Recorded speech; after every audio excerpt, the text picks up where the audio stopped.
É, a Jana vai fazer o preparo da noite de hoje. Boa noite a todos. O preparo de hoje é do livro Vida Feliz, psicografado por Divaldo Franco, pelo espírito Joana de Ângeles. Capítulo 70. Ninguém colhe em seara alheia que não haja semeado no que diz respeito aos valores morais. Cada um é herdeiro de si mesmo. Espírito imortal que é, evolui de etapa em etapa, como aluno em educandário de amor, repetindo a lição quando erra e sendo promovido quando acerta. Assim, numa existência, dá prosseguimento ao que deixou interrompido na outra, corrige o que fez errado ou inicia uma experiência nova. O que, porém, não realiza por amor, a dor o convocará a executar. Nesse capítulo, nós temos basicamente o resumo, de toda a questão da doutrina, que é a ideia do eterno aprendizado. Falamos o tempo todo sobre a questão da Terra, um planeta de provas e expiações. E muitas vezes encaramos isso como uma forma apenas negativa, lado negativo. Quando, na verdade, é uma grande escola. É o nosso planeta onde aprendemos, onde temos a oportunidade de cada vez mais desenvolver-nos. Quando somos atletas, nós superamos nossos desafios, superamos as dores para que possamos dar sempre o melhor de nós e termos na competição a vitória. Quando somos alunos numa escola, estudamos, nos preparamos e evoluímos e passamos de nível para assim cada vez mais galgar um conhecimento maior ou melhor de nós. Se somos, de repente, um músico, também passamos horas e horas por dia treinando, superando os nossos desafios, vencendo dores nas mãos, por exemplo, para conseguir dar o melhor de nós. Por que não fazemos a mesma comparação e a mesma ideia em relação à nossa evolução íntima, à nossa evolução humana? É da mesma forma. E Joana nos fala de uma forma tão bacana que é a grande verdade. Nós encaramos muitas vezes o erro de uma forma negativa, de caramba, eu errei. Sim, errou. O que significa isso? Que eu posso fazer melhor, que eu posso aprender. E o que esse erro vem dizer para mim? Em onde eu tenho que melhorar? Em que sentido eu tenho que dar o melhor de mim?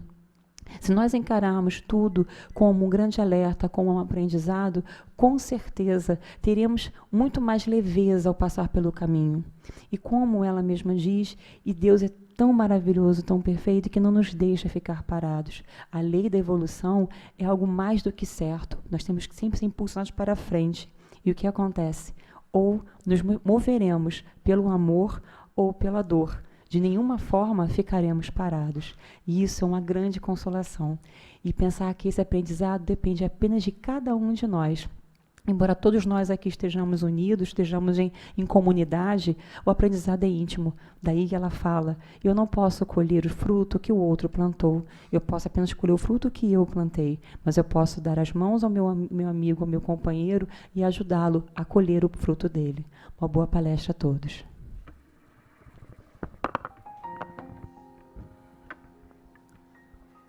Jesus, amoroso mestre, amigo, que nos envolve na noite de hoje, nos abençoando, nos acolhendo. Onde é que viemos buscar a paz, Senhor? Pedimos a Ti,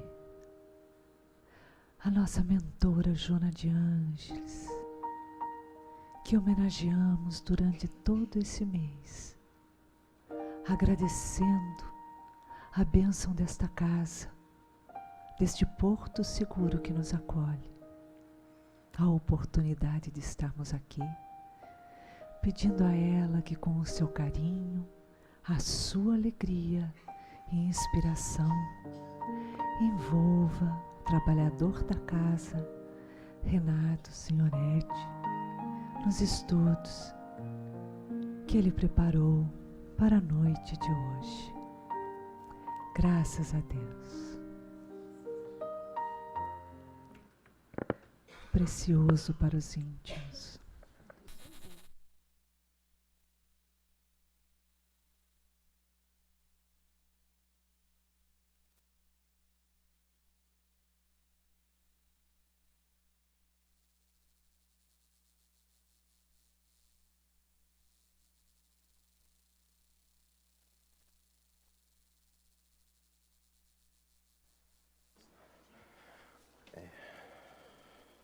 Boa noite.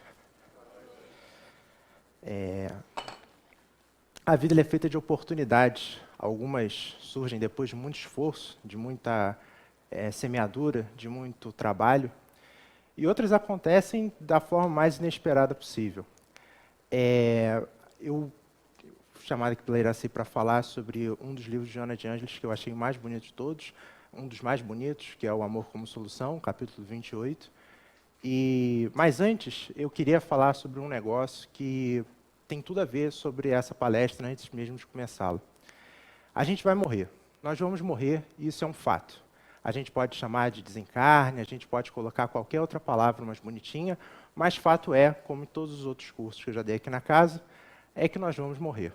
A gente não necessariamente vai morrer junto, a gente não necessariamente vai morrer ao mesmo tempo. Eu espero que a gente também não morra aqui, nessa mesma casa, porque faria muito mal para o marketing da casa. Mas o fato é que a gente vai morrer. E o Espiritismo ele não fala só sobre morte. Na verdade, há alguns conceitos, algumas curiosidades até se baseiam muito nisso, mas o Espiritismo ele fala muito mais sobre a vida, muito mais de como é bom a gente conseguir aproveitar essa oportunidade de viver, do que efetivamente o que acontece depois da nossa morte. Mas antes de começar essa palestra propriamente dita, até porque eu também não estou com muita pressa de começar, eu queria fazer uma propaganda. Eu estou aqui há 7 anos e meio na casa, não uma propaganda minha, calma. Eu estou aqui há 7 anos e meio na casa, e a casa me encantou desde a primeira semana que eu tive aqui, não só pelos excelentes palestrantes que a direção da casa aqui consegue trazer, não só do Rio, mas de todos os lugares, mas a casa ela conseguiu me encantar e pelos trabalhos que eu executo até hoje, tanto de cesta básica como dos cursos que são oferecidos. Na verdade, eu acho que a maior oportunidade que a casa oferece a todos os frequentadores que estão aqui são os cursos. Os cursos são a maior oportunidade que a gente tem de conseguir não só ouvir alguém que está aqui em cima falar qualquer coisa que ele acha correta ou qualquer coisa que ele acha razoável. Os cursos são oportunidades que a gente tem de poder conversar, de poder trocar experiências, de poder falar sobre determinados preconceitos que a gente tem e que muitas vezes impedem da gente entender conceitos tão importantes que tem dentro do Espiritismo. Eu tive a oportunidade, em 5 anos dando curso aqui na casa, de poder compartilhar muitas das aulas com grandes amigos instrutores e formar muitos amigos que assistiram essas palestras, que assistiram esses cursos. Mas o mais importante que eu consegui ter durante todo esse tempo é conseguir ver as perguntas que as pessoas tinham frente a determinados conceitos que eu achava muito simples. Ano passado, eu dei o Livro dos Espíritos 1, e o Livro dos Espíritos 1 ele trata sobre assuntos essenciais, como o que é Deus, para onde vamos, o que fizemos e qualquer outra coisa assim. Mas uma das questões mais importantes que foi falado no curso, foi apresentada ao curso, foi falado até no final de uma aula, e eu aprendi que a gente não precisa se preocupar muito com as aulas, porque elas vão sendo formadas pela experiência da própria turma, sendo heterogênea do jeito que era, e uma aula encadeava o assunto da próxima aula. E um dos assuntos mais interessantes que eu consegui ter, depois de uma aula um pouco mais emocional, um pouco menos ortodoxa, né, por assim dizer, foi uma pessoa vindo no final da aula e perguntando assim, o que eu preciso, o que a vida precisa ter para ser boa? O que eu preciso para me realizar pessoalmente?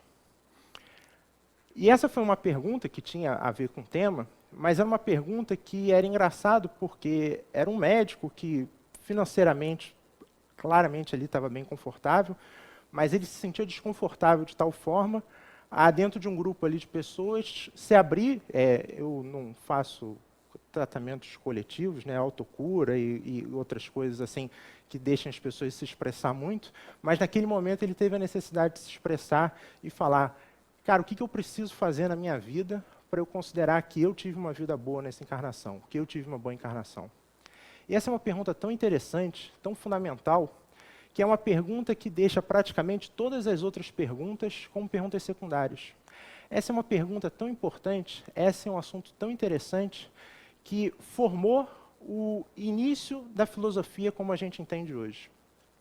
E aí eu vou dar um passo um pouco para trás, e aí vou efetivamente começar a palestra, não com o espiritismo, mas falando um pouco sobre a filosofia grega. Aristóteles definia vida boa, ele definia o que era realização pessoal, e ele misturava vida boa, realização pessoal e ética da mesma forma. Ele não conseguia ver uma pessoa alcançar o sucesso, alcançar o talento, sem ter uma vida ética. E ele conseguia ver como uma vida boa, e para os gregos, para os primeiros gregos, a vida boa, ela tinha que passar por 3 passos. E aí eu vou seguir aqui esses passos. Você descobrir quais são as suas aptidões naturais. Não virar as costas e se dedicar ao aperfeiçoamento dessas aptidões na busca da excelência. E ter a oportunidade de agir excelentemente em todos os seus talentos. E isso, para começar uma palestra, se torna um pouco difícil em como é que eu vou conseguir consertar ela. Porque o que tinha acontecido ali, naquele momento, que eu não falei para ele, não falei para aquele médico que estava assistindo o curso, é que, na maior parte das vezes, a gente passa a nossa vida inteira sem descobrir quais são os nossos talentos. Sem entender o que realmente a gente consegue fazer excelentemente bem. E quando a gente descobre quais são os nossos talentos, dificilmente a gente consegue colocar em prática esses talentos. Dificilmente a gente consegue viver com o único objetivo de aprimorar esses talentos. E aí, claro que essa não é a visão espírita, mas se eu me circunscrevesse apenas esse conceito, eu poderia dizer que a maior parte das pessoas, elas são infelizes. E elas estão fadadas ao fracasso nessa encarnação. Porque muita gente abre mão de muitos talentos, abre mão de muitas coisas que se acha ser bom e que abre mão do treinamento e do aperfeiçoamento desses talentos porque possuem outras obrigações. Porque possuem a necessidade de manter uma família, porque possuem a necessidade de se manter fisicamente. E essa necessidade, ela afasta a pessoa desse talento, afasta a pessoa de todas essas virtudes que, para a filosofia grega antiga, nada mais são do que as habilidades e os talentos que você tem, em prol de algo completamente diferente. Para os gregos, se você largasse uma aptidão qualquer que você tenha e se dedicasse a um trabalho de 8 horas, aonde quer que você consiga, para conseguir manter sua família com um trabalho esforçado, com suor de todo dia, e você abre mão dos seus talentos para conseguir bancar essa família, você fracassou. Porque para ele, muito mais importante do que o manter a família, do que manter as necessidades físicas, as necessidades materiais, era não abandonar e não virar as costas desse talento. Seguindo um pouco mais para frente, eu vou consertar isso, calma. Ainda na Grécia Antiga, a gente tem uma outra linha filosófica, de um outro grego, que veio um pouquinho depois de Aristóteles, chamado Epicuro. Epicuro criou um conceito, uma filosofia, um modo de viver chamado hedonismo. Hedonismo, para ficar um pouco mais fácil de entender, que a gente também chama de prazerismo, é viver a vida com prazer. A sua vida, ela não consegue ser realizada, você não consegue se realizar pessoalmente se você não consegue ter prazer. Epicuro sabia que a gente ia morrer. Se alguém chegasse numa palestra e falasse assim, nós vamos morrer, ele provavelmente poderia falar assim, eu sei, e por isso eu sei que o maior valor da vida é ter prazer. Claro que a gente distorceu isso com o passar dos séculos e achou que o hedonismo, ou a filosofia do Epicuro, era garantir o máximo de prazer possível, prazer o tempo todo, prazer com tudo que fosse possível, a todo momento. E não foi exatamente isso que ele quis dizer. O que ele quis dizer é que o hedonismo, ele prega que a gente seja capaz de ter prazer no amanhã. É que a gente tenha capaz de ter prazer todo o tempo.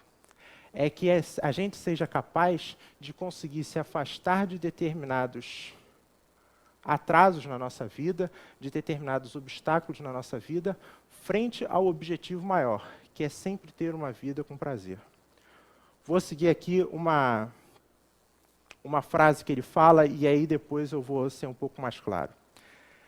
Nenhum prazer é em si um mal, Porém, certas coisas capazes de engendrar prazeres trazem consigo maior número de males que de prazeres. E aí eu vou ser mais objetivo ainda. Eu fiquei 2 anos dando curso no Grupo Jovem, às quintas-feiras, e eu só tinha um grande objetivo, na verdade, o meu maior objetivo de dar o curso do Grupo Jovem era, no final do Grupo Jovem, o jantar que a gente fazia com o pessoal. A gente saía todo mundo junto daqui, ia até ali à esquina, num restaurante que tinha rodízio de crepe, e o meu ponto forte daquela semana era o rodízio de crepe. Mas um rodízio de crepe ele só era perfeito se no final do rodízio de crepe tivesse um crepe de Nutella com sorvete. Veja bem, não importa na minha cabeça o que tinha acontecido. Claro que importa, mas o meu ponto alto daquela palestra, o meu ponto alto de vir ao Seja ali, não era o momento mais edificante do mundo. Eu estava desejando durante o curso, durante o que eu falava, o meu crepe de Nutella com sorvete. E Epicuro fala exatamente isso. E claro que ele não fala da Nutella, porque não tinha Nutella na época. Mas ele falava assim,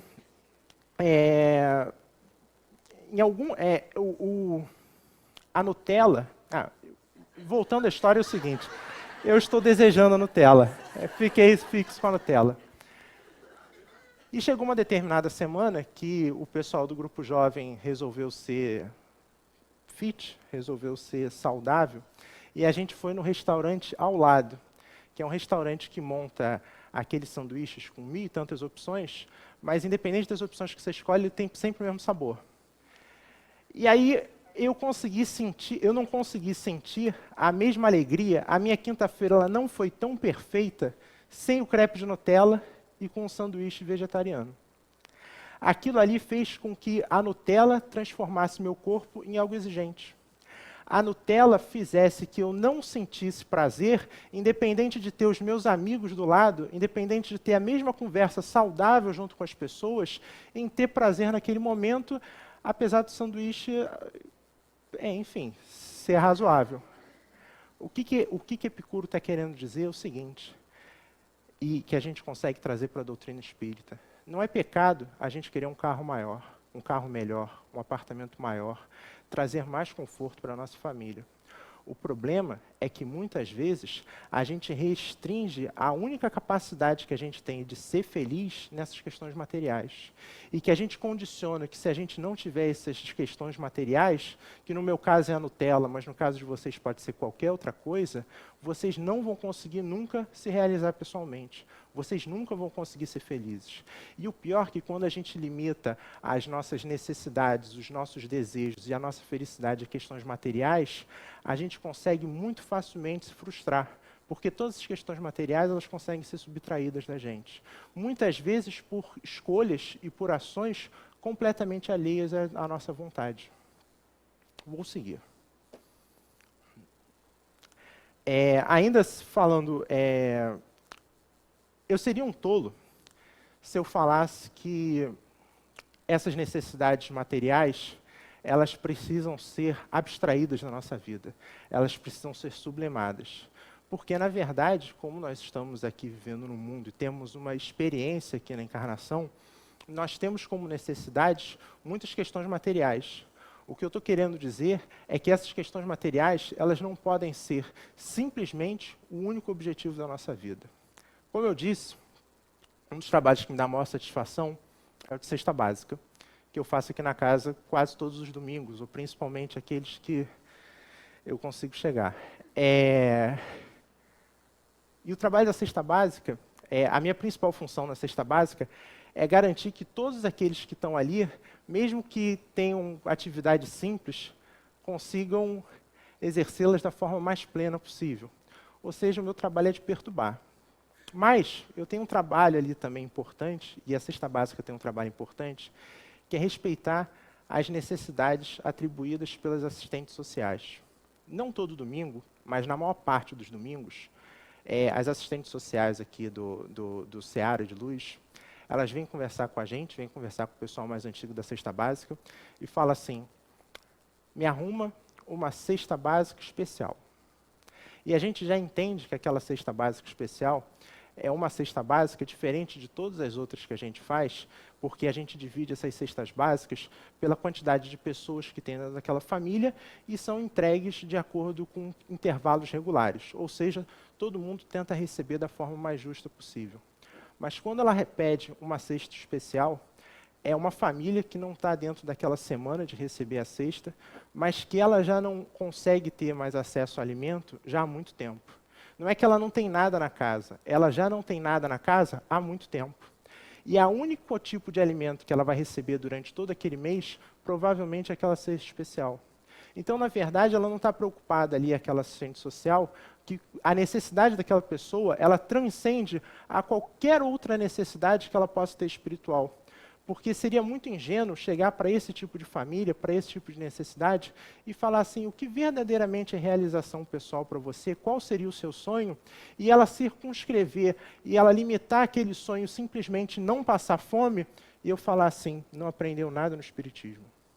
É muito fácil a gente conseguir julgar, enquanto a gente consegue, apesar das dificuldades que cada um de nós tem aqui, e essa época da vida, nesses últimos anos, elas acabaram se acentuando muito mais para muitas das pessoas presentes, mas é muito fácil você conseguir discutir e minimizar que nós precisamos transcender, que nós precisamos abstrair de necessidades materiais, quando nós temos o mínimo. O que Joana fala, e o que o próprio Espiritismo fala, é que a lei de progresso e trabalho, ela não é desrespeitada quando a gente deseja pelo menos o mínimo para que a gente consiga se manter de forma digna e correta durante toda a nossa encarnação. Bem, prestando atenção aqui no horário para não receber aquela plaquinha de 5 minutos. Falei de Aristóteles, falei da filosofia grega, falei de Epicuro, falei também da filosofia grega, mas e o Espiritismo? Na verdade, muito antes do Espiritismo, já existia uma filosofia cristã que já transcendia muitos séculos. E para o cristão, o que é ser feliz? O que é se realizar pessoalmente? Os filósofos cristãos, desde o início dos tempos, eles são muito claros nisso. Eles falam que a única forma de você conseguir se realizar pessoalmente é você ser capaz de se diminuir, de querer o bem do próximo, de desejar o bem do próximo. Vou ser até mais um pouco específico aqui.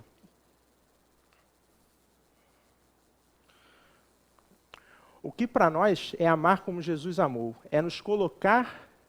não é nos colocar em primeiro lugar, não é garantir que as nossas necessidades sejam em primeiro lugar atendidas. O objetivo maior de todo cristão, a felicidade maior de todo cristão, é conseguir garantir que as outras pessoas também sejam atendidas. É garantir que a felicidade do próximo possa ser contagiada ou possa ser elevada a partir da nossa felicidade. Vou dar um exemplo aqui. Muitos de vocês têm filhos. Muitos de vocês deixaram de fazer muitas coisas para o bem dos seus filhos, para garantir que os seus filhos muitas vezes tivessem algumas condições que vocês na idade deles nem tiveram. Essa é uma forma de amor em que você se subtrai, em que você se diminui, com o único propósito de querer o bem do próximo. Esse bem, essa forma de amor, é o que os cristãos do início dos tempos chamavam de ágape, parecido com aquele livro do padre Marcelo Rossi. O que é esse ágape? O ágape, ele é o amor mais puro que a gente consegue ter. É o amor que a gente consegue abstrair os nossos desejos, as nossas pseudo-necessidades em prol do próximo. É muito fácil também querer o bem do próximo, abrir mão do próximo, quando o próximo é seu filho, quando o próximo é o seu pai, quando o próximo faz parte da sua família. Mas a gente tem vários outros exemplos que conseguem exibir isso. Em 2013, um dos maiores acidentes, por assim dizer, né, aconteceu, que foi a Boate Kiss em Santa Maria. Aconteceu um incêndio lá, e por uma série de questões que não cabem aqui dizer, aconteceu um grande sofrimento, centenas de pessoas ali morreram, mas o mais interessante disso não é falar exatamente do acidente, das causas do acidente, por que o acidente foi tão grave.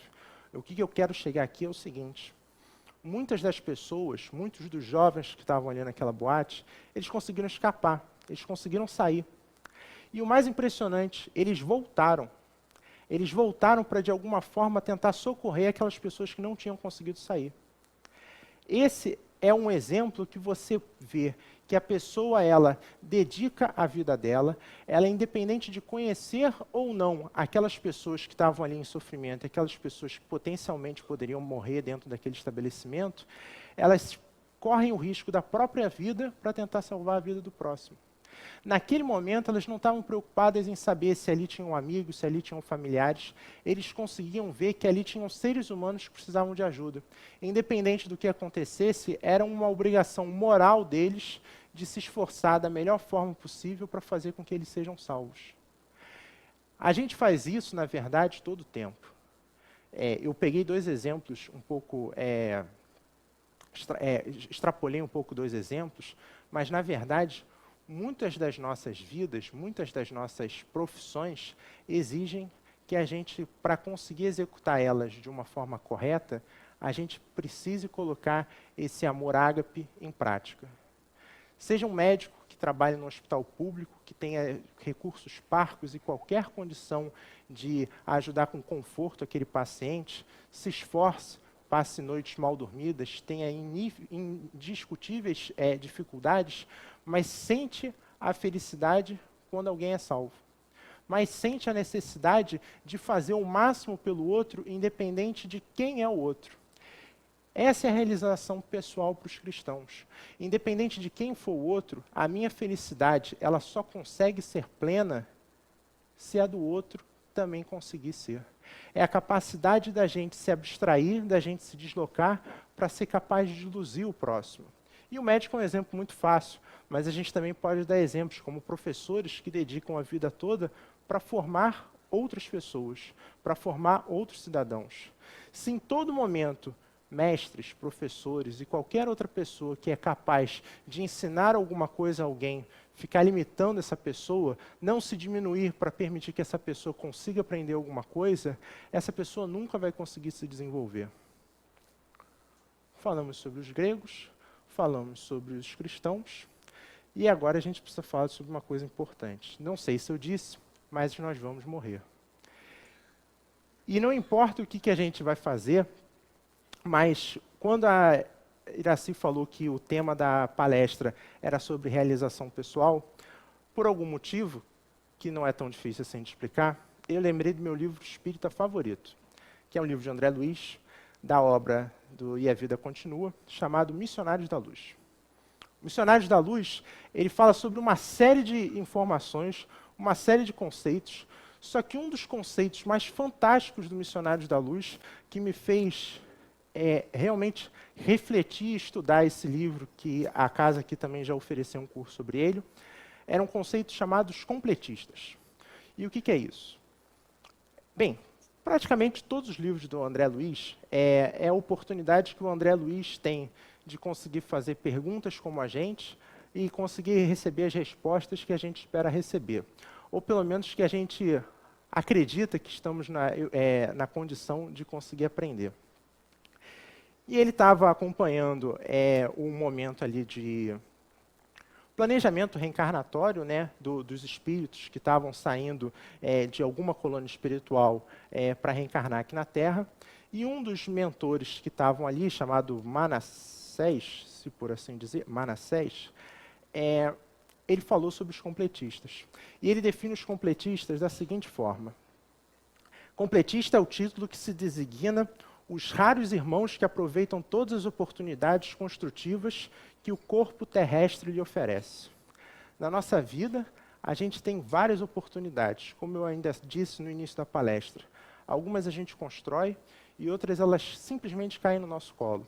E muitas delas que caem no nosso colo, às vezes acaba a gente não a valorizando por a gente não achar que elas não são boas oportunidades porque elas não estavam dentro do nosso pseudo-planejamento, ou não estavam dentro das nossas expectativas. O que ele diz aqui é o seguinte: completista é aquela pessoa que consegue identificar uma oportunidade e faz com que essa oportunidade seja seguida dos mesmos preceitos cristãos que foram falados dos primeiros cristãos. Ou seja, todas as atividades são feitas em prol de ajudar o próximo. E aí André Luiz faz uma pergunta clara e natural. Mas você conheceu já algum completista? Algum completista já passou por aqui? Alguém já conseguiu passar por todas as provas, por todas as oportunidades e voltou? E aí ele falou, claro, eu já conheci alguns completistas, e esses completistas eles têm a oportunidade de, quando eles voltam para a colônia espiritual, na próxima encarnação, eles podem escolher o corpo físico que eles quiserem. Eles têm a oportunidade de, diferentemente da maioria de nós, de não ter a imposição da lei de causa e efeito como a gente entende. Eles têm a oportunidade de ter a escolha de fazer o que eles bem entendem para continuar a caminhada deles. E o que mais me chamou a atenção nessa história foi que esse tipo de espírito, ele procurava no corpo físico dele não a beleza, não a força, não a inteligência. Ele procurava os requisitos mínimos para que ele consiga exercer novamente todas as oportunidades e todas as coisas que iriam acontecer na próxima vida deles. Mas ele conseguia entender que a beleza, que o status, que todas essas coisas que diferenciam a pessoa prejudicam e dificultam ainda mais. Do mesmo jeito que da minha dificuldade é a Nutella, ele consegue entender que a dificuldade dele seria uma beleza exacerbada, seria uma inteligência fora do comum, seria qualquer coisa que diferenciasse e conseguisse trazer coisas mais ruins do que boas para eles. Faz sentido o que eu estou falando aqui? Que bom. Falei sobre os gregos, falei sobre os cristãos, falei sobre meu livro favorito, mas não falei sobre o livro que Erasim me mandou falar. Então eu vou falar aqui, nos últimos 5, 10 minutos que me restam, sobre o livro de Joana, sobre esse capítulo do livro, e sobre o trecho que mais me interessou e que mais me chamou a atenção frente a tudo isso que eu já falei. Palavras de Joana. Bem poucos sabem eleger o como realizar-se de forma pessoal, evitando-se o egoísmo, o afastamento da multidão agitada, por acreditarem que somente no silêncio, na meditação e na distância do tumulto, podem encontrar-se consigo mesmos de início, como logo depois com Deus. Trata-se de um equívoco essa reflexão, porque a solidão pessoal é má conselheira, permitindo-se distância física, mas não mental. Não poucas vezes, o solitário vive em conflitos de ansiedade e de turbulência, pelos anseios mal conduzidos e as necessidades inferiores em prevalência. Joana diz uma coisa que muitas vezes a gente acaba distorcendo de outros conceitos que ela diz por pura invigilância. Joana diz que a melhor forma de viver que a gente tem é viver com o outro, é aprender com o outro, é entender a dificuldade do outro e se esforçar para conseguir diminuir a tristeza dele e aumentar a alegria. Eu disse que para os gregos antigos, vida boa, realização pessoal, era burilar, era treinar as próprias virtudes. E para os cristãos, era se colocar no lugar do outro.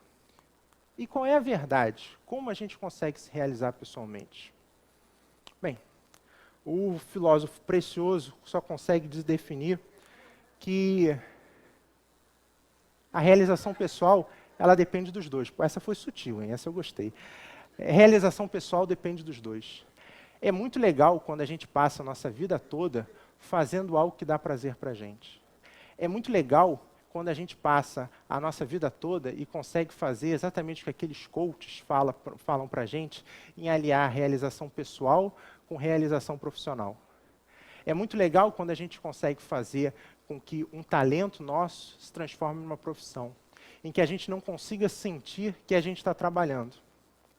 Mas também é muito legal a gente conseguir perceber que nós somos motivadores, que nós somos fatores de mudança na vida de outras pessoas.